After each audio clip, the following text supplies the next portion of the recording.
From the Squamish Chief, this is the Squamish Sound. I'm Keili Bartlett. And I'm Stephen Chua. This is the 17th episode of our weekly podcast. You'll hear the story behind the story as we take you into the newsroom. We'll talk about what did and didn't get into the newspaper this week. On the show today, we're covering students put to the distracted driving test at Howe Sound Secondary and the future of van life.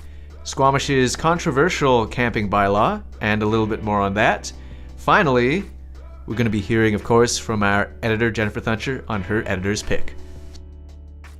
So, first off, we're going to be taking a look at the distracted driving course. Take a little detour. A little bit of a detour before we go.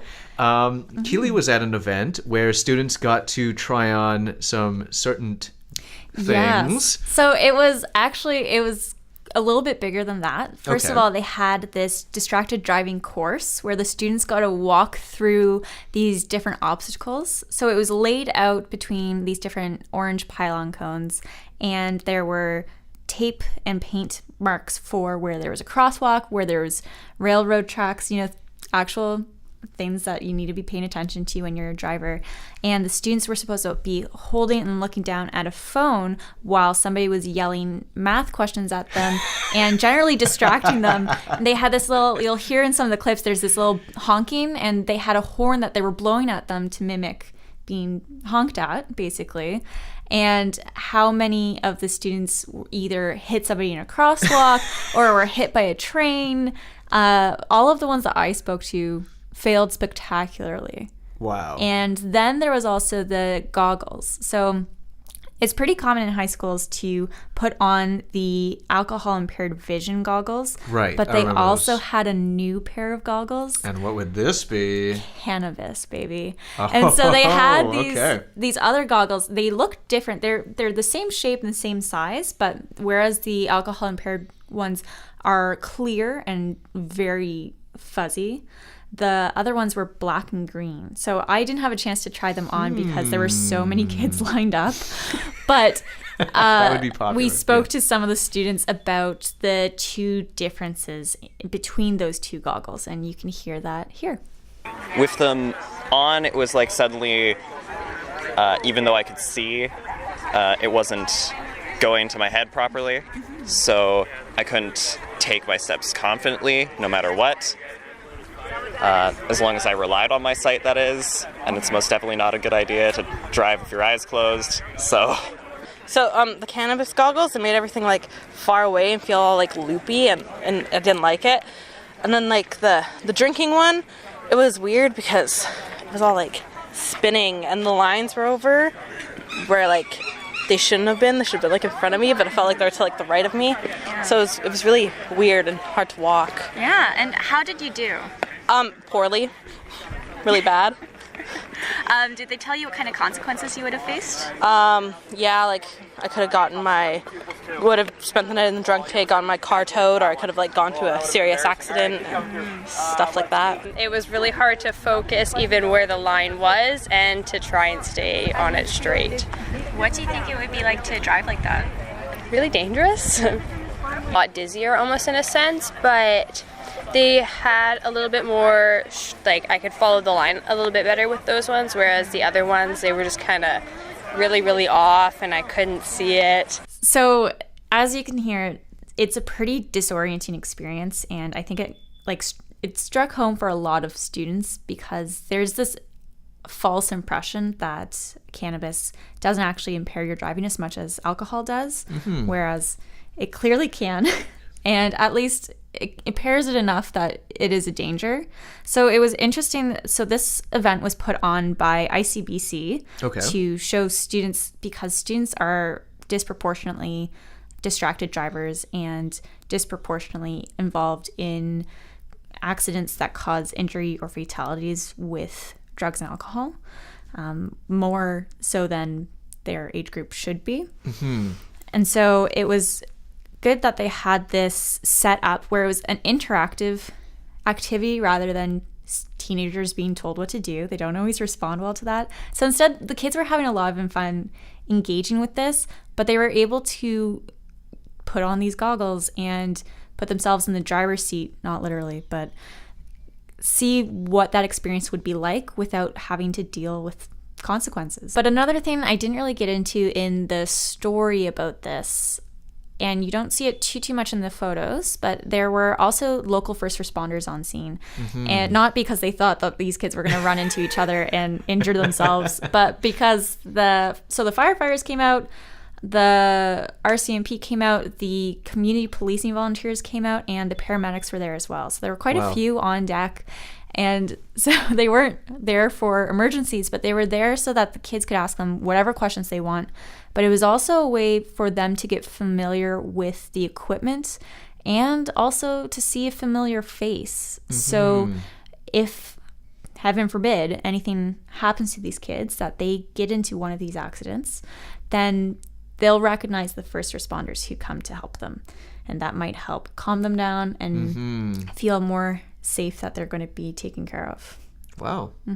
Well, definitely a productive day in that case. Yeah, and they said afterwards that about 200 students came out and did the course, and they got to go through all of the different emergency vehicles, which was interesting. Some sat in the back of the cop car, hopefully for the first and last time. Some of them were strapped to the stretcher for the paramedics and taken into the back of the ambulance just to see what that would be like. Wow, okay. Yeah. And then they got to be behind the seat for behind the wheel for the fire truck. It wasn't moving, it was in park, no keys in the ignition. Okay. But they got to see, just how big of a vehicle that is to drive. Still must have been pretty cool. Oh yeah. They loved it. Yeah, so that's that. Oh, I could have used that when I was a kid. Yeah, I know. I do remember the beer goggles coming in maybe when I was in grade 8, but I don't even remember if I even got to try them. And definitely didn't get to sit in a fire engine or a cop car or an ambulance. So yeah, I don't think I've ever gotten to sit in them either, but sometimes that's a good thing, right? Sometimes, yeah. Okay, well, we're going to be shifting gears a bit, and we're going to be talking about something that's been huge in the news lately throughout Squamish. It is the camping bylaw. A lot of people are worried that this would basically be a ban on a way of life here in Squamish, which is van life. A lot of people were not happy with that, and they showed that in force this past council meeting. Let's make our way into City Hall. There was a large gathering that basically started outside of Municipal Hall, and you can hear them now like gathering and doing their thing, and they flooded right into the Municipal Hall, took up virtually all the seats inside the council chambers. There was still enough of them that they were spilling out into the lobby. It was basically shoulder to shoulder, very tightly packed, and that never happens. Yeah, it's basically one of those very rare and very, I don't know, it's like finding a unicorn, right? Like having that many people come to municipal council for anything is very rare. I've been to all of them for the last at least like maybe a little bit more than half a year at this point, and it's always like basically it's just you. me. So it was nice to get some company. So there were several things that I want to talk about that didn't make the story. It was such a huge issue, and even though we wrote like more than 1,000 words on it, there just wasn't enough to fit it all in. There's a lot of layers to this. Tons of layers. One thing that really was discussed, which I would like to get to, is the idea of targeting problem behaviors versus people. Bylaw text does not target a problem. It makes no distinguishment between resident and seasonal visitors. It targets people that sleep in a tent, van, or RV. We ask that this bylaw be amended, the text, so that it directly targets problematic behaviors such as garbage and human waste and irresponsible campers, rather than put a blanket ban on sleeping in a tent or vehicle. Thomasina Pigeon, she was the main organizer of the opposition to this bylaw. She created a petition that gathered almost 3,000 signatures. Now, this is something that a lot of the van life advocates were really going for. They want to say, hey, the problem isn't people, it's people leaving human waste, it's people littering, it's people doing bad things. So we should just go for the behavior as opposed to trying to ban people from certain areas. Right. It's not them, it's their actions. Exactly. So that's the argument they've been using. But the district has a little bit of a different perspective on it. And it's basically, they're coming from the angle of, okay, That's all very well and good, but how can we make sure people do that? How do we enforce it? If someone does something wrong, how do we hold them accountable? Now, you're going to hear from Chris Baker. He is the face of a lot of the bylaw enforcement. He's in charge of that. He was speaking at council that night, and he's going to take us through a little bit of why that doesn't necessarily fly. Generally, when you go to a campsite that's being continually used, and then as soon as it's vacated, another group shows up, there will be a bunch of garbage that continues to accumulate, and yet no one ever takes responsibility for it. So dealing more directly with just the areas that people can camp, and directing people to areas where the garbage is cleaned up by campground staff, and garbage facilities are easier to find, like bear-proof garbages are close to, within 5 campsites away. That's an easier way to deal with the garbage issue. And then next up is Natasha Colbeck.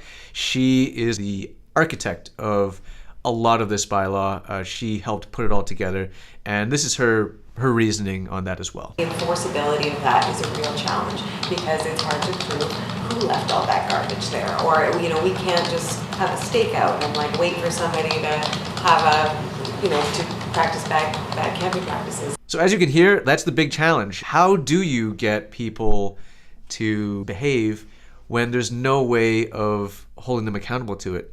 You can't really, there's only a handful of bylaw officers in the district. It's kind of just the honor system. Kind of, yeah. We know that doesn't always work. Not always, because dumping is a problem and has always been a problem regardless of van lifers or not. And it feels like we do stories about poop in one way or another so often here. I've never ever written about it at such a frequency. It's a beat. Yeah, actually.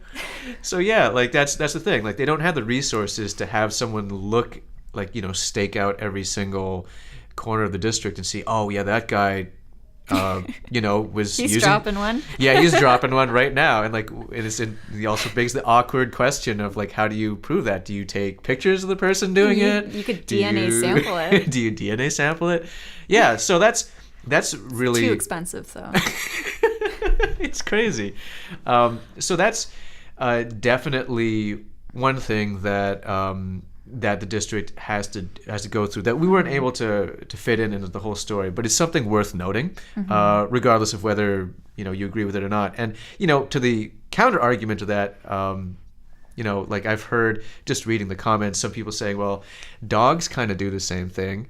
It's impossible to prove whose dog did that. That's true. So do we ban all dogs? Right? So there's many layers to this argument, and we don't really know exactly how to strike the right way to go about it, but these are just things to be mindful of. Yeah, those comment sections are pretty good. Everybody's got an opinion one way or another about this, right? And for a lot of people, it really hits home. Absolutely. I could just get you to say your full name, please. Amanda Desjardins. Okay, and can you just tell us a little bit about yourself? Are you a van lifer? Is that why you're here today? No, I live in an apartment. I pay rent in an apartment. I own the Zephyr Cafe in downtown Squamish, and I'm here to support the van dwellers who live in Squamish and contribute to the culture and economy of Squamish. I hire a lot of them. A lot of them work at the Zephyr Cafe, so I feel like... I guess for the last couple of things I want to hit here, one of the things that I've been hearing a lot is well, a lot of these people who showed up at the meeting, they're not locals.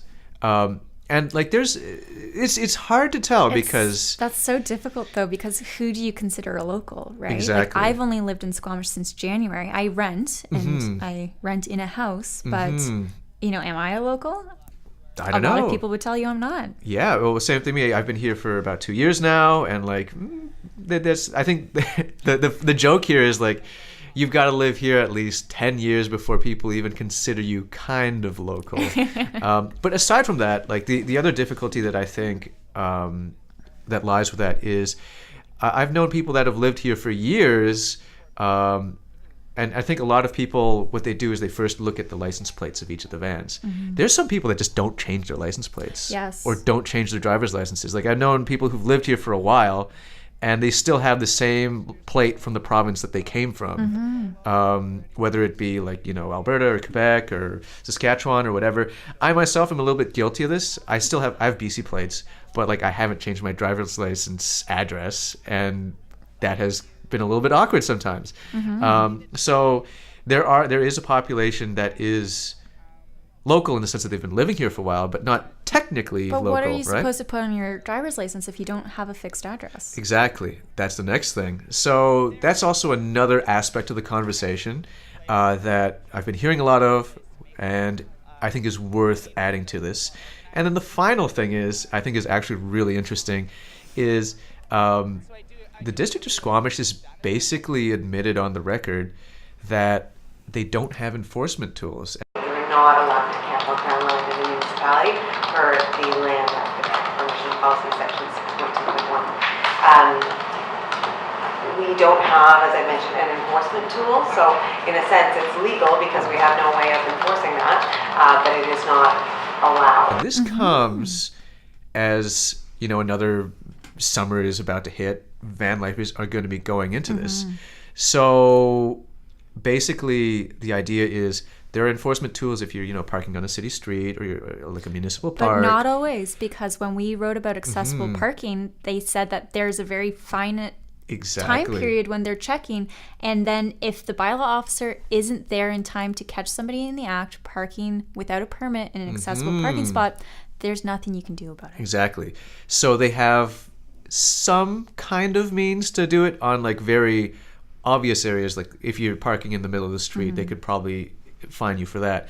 But let's say if we go into the problem areas that the district identified that are not necessarily streets. What if you're parking in Crown land? What if you're on the spit? What if you're on any area that's Walmart? So that's going to be something that we're going to be looking for, and something that will be making for a very interesting summer. Yeah, so that's definitely something to stay tuned on that issue.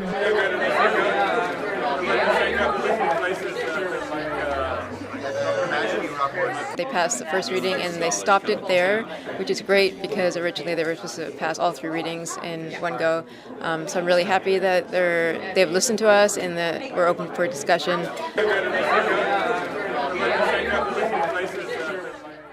Thomasina Pigeon.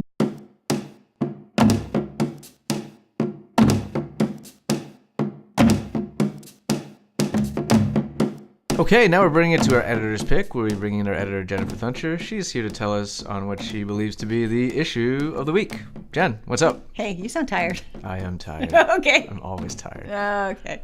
Usually you fake it better. Yes. Okay, speaking of tired, so this week, one of the biggest stories was what you talked about earlier, the camping story that you wrote, not camping, but van life story that you wrote about, which I think is such an interesting sort of microcosm of what's going on in town. It is. It was the biggest thing easily that this council has had to deal with, at least judging by the crowd count that was at that meeting. Yeah, so far it's been sort of smooth sailing, although there's been a few issues, obviously. But what was your take? How did the councilors? What was their body language? How did they kind of receive that group of people? It actually, from what I could tell, it turned out to be quite it was fairly smooth. It was first of all, the protesters were actually quite polite. They were usually are, I think. Usually are. So as soon as council began their whole meeting, it was just silence. Everyone was like very quiet, very polite, and they basically followed all the directives of how like the meetings should go. Like they spoke when it was their turn to speak, and then they didn't. And then council reacted accordingly. It was very polite, very subdued and calm, and even like there were a few occasions when they were cracking a few jokes, and it was okay. Yeah. Interesting. But definitely I would say, yeah, it was something that's going to test the council, because while that big group was there for the van lifers with their points, there are, from what we've heard, and I imagine what the council is hearing, there's also a group that's a bit silent right now that did want bylaws of some kind and that are concerned, that are homeowners, yes, but also renters who, it can't just pick up and go, that have to stay in town. And so however things go, and so I think some feel definitely that they have a stake in town, and that they don't like some of the behavior they've seen that was addressed at the meeting. So it will be interesting to see where they can go. I don't think council can do nothing about this, and they're not. And so to see how the rest of the summer plays out will be really interesting. Obviously, they have to deal with it, or else it would cause it can't stay as it is, because it's causing too much of a rift in town. But let's listen to a bit of what John French had to say. Who we haven't heard from, for the most part, over the last couple of days, is people who are negatively impacted by campers who are not following the no trace methods of camping. And I have heard personally from some people who are negatively impacted, and I agree, we do need to move forward with some tools that do allow us to deal with the people who are having negative impacts on the environment and are putting us at risk of wildfire. So with that, I'll just reiterate that I support the motion that's now on us. There you have it. That's not the only mention that he's had. In the following days, he has also been taking to Facebook, and if you see him at some of the neighborhood forums, he'll be asking, hey, we want to hear from property owners and get their perspective on that thing. And he has been, getting a few comments with respect to that as well. It's so interesting because we have most people here are very environmental. Most people, I think, on the whole, support freedoms to be able to live where you want to live. And I don't think any of us in town want to get to a place where only landowners' opinion is taken as how the town runs, because that's a slippery slope to not a democracy. So it'll be really interesting from here on in. Absolutely. Okay. Thanks, Dan. Bye. The Squamish Sound is brought to you by the Squamish Chief. The music for this episode was produced by Stephen Chua, cover photo by Clayton Matthews. Have a story tip? Give us a call at 604-892-9161. Send an email to news@squamishchief.com. You can read these stories and more online at squamishchief.com, the newspaper, and have the news delivered to your